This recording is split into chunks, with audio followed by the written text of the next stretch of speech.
welcome to Fightmaster, the show where we analyze the galaxy's greatest warriors and break down their most iconic duels.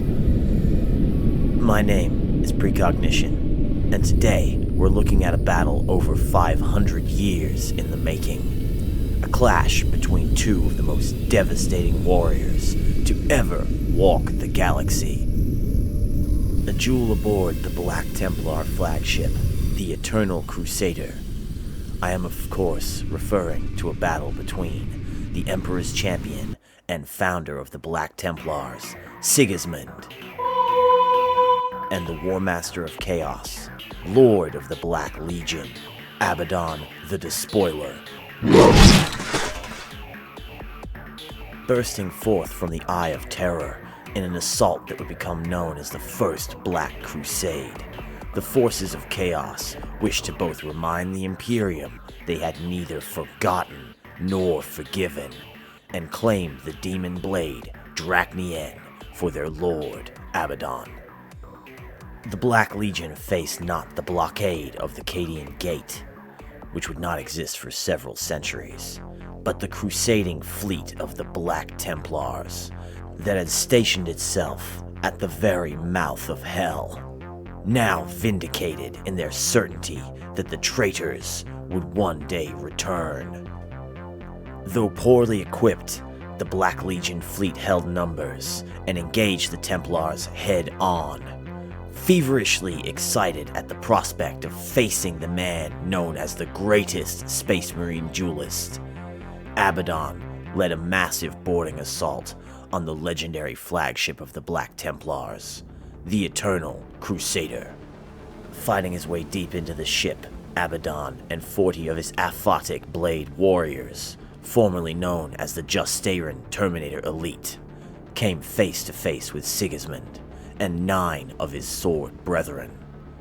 Despite the overwhelming numbers advantage the Black Legion held, both warlords commanded their warriors back, wishing to witness the once-in-a-lifetime duel. All obeyed.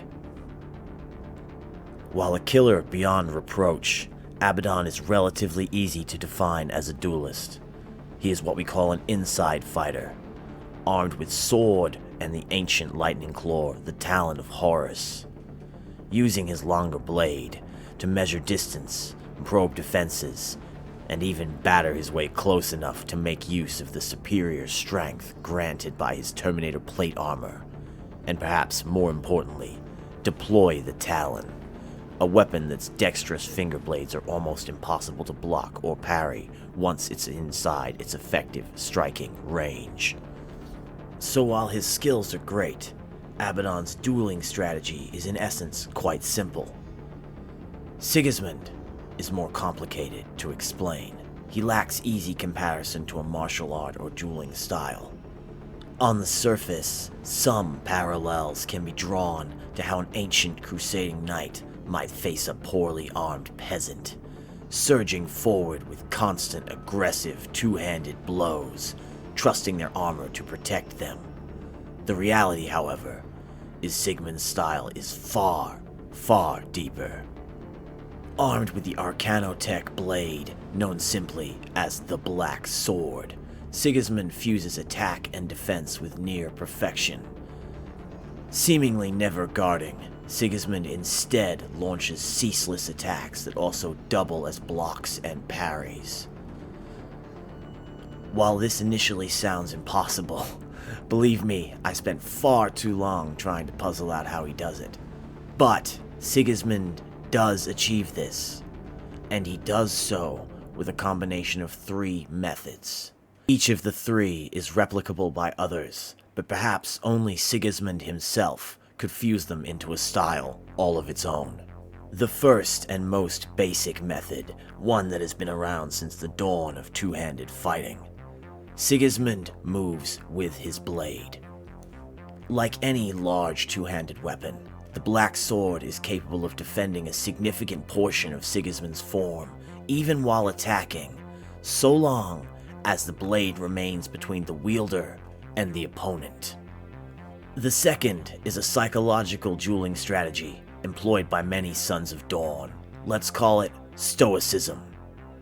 Sigismund refuses to acknowledge the effects of his opponent's attacks. Over the course of a duel, this slowly builds a senspiration inside his foe, as nothing they land seems to slow or dissuade the Lord of Templars.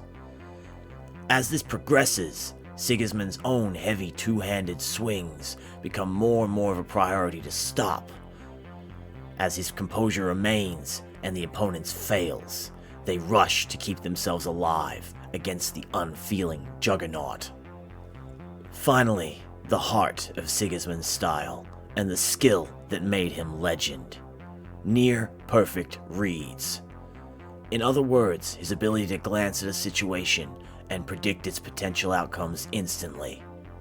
There are an incalculable number of actions a foe can take, even in a one-on-one fight.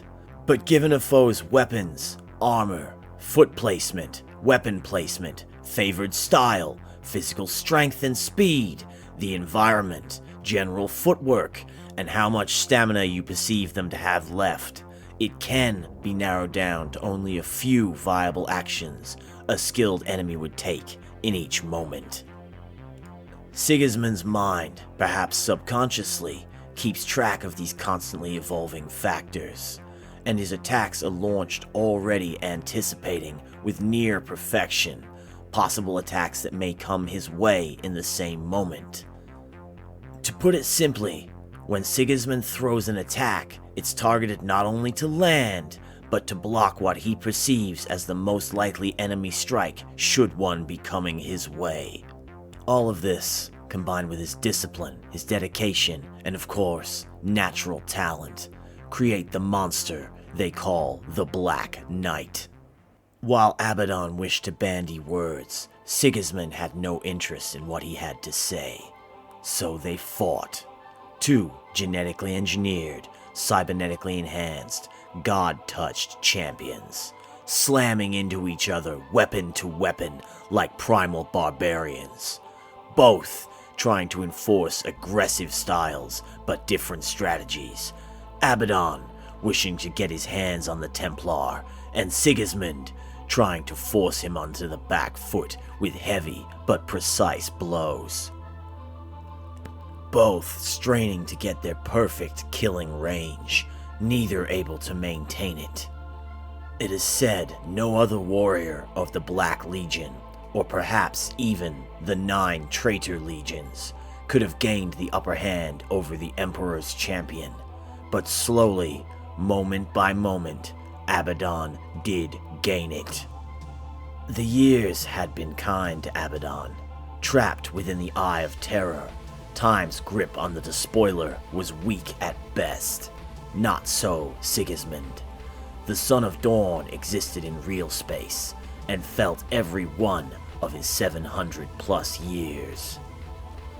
Slowed by age or not, most would be overjoyed at landing anything on the legend Sigismund, but Abbadon was becoming incensed. His blows on the less heavily armored Templar were not putting him down. Despite his outward composure, Sigismund knew he was losing. Near-perfect prediction is one thing, but knowing something is coming and being able to stop it are not the same. Long past the athleticism of his prime, Sigismund was forced to give ground and flesh each time Abbadon's blade found its way past the black sword. That would not do. The Black Knight could not allow himself to fail here. He had searched for Abbadon while terror burned in the Horus Heresy, and had sought him every moment of the last 500 years. Justice would be done, but with Sigismund's body leaking and his injuries mounting, there was only one way. Seeing the despoiler's frustration, Sigismund lured his opponent into a trap with the only bait he had left: his own life. Leaving an opening on the side of his body, he lured the enraged Chaos Lord into striking.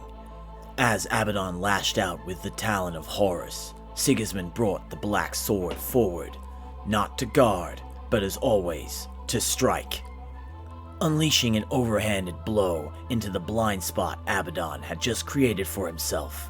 The Emperor's champion hatefully drove his mystic blade down through Terminator plate and gene-forged musculature, carving his way through Abbadon's collarbone and lodging the sword handle deep in his chest. While Sigismund had struck true with a blade bequeathed to him by the Emperor, a weapon that had taken a tally of heroes and warlords like no other, he was in turn struck by the talon of Horus, 5 blades that had slain 2 Primarchs and almost killed the God Emperor himself. Sigismund's masterfully wrought plate armor could not stop it, could not even slow it. While Abbadon fell to his knees, struggling to breathe, blood filling his chest cavity and his lungs dying, Sigismund was torn fully in half, his upper and lower body no longer attached in any sense. Still, the Templar tried to retrieve his blade, still tried to find a way to win, promising Abbadon his death would come even as he breathed his last breath. Perhaps due to the whim of dark gods, perhaps due to the strength of Justaeran Terminator plate armor, Abbadon had survived. Heavily wounded but victorious, the despoiler was evacuated by his aphotic blade Terminators. Knowing he was dead the moment 40 Black Legion burst into his throne room, it stands to reason Sigismund would be willing to sell his life for an attempt at killing the one man who could unite the 9 traitor legions.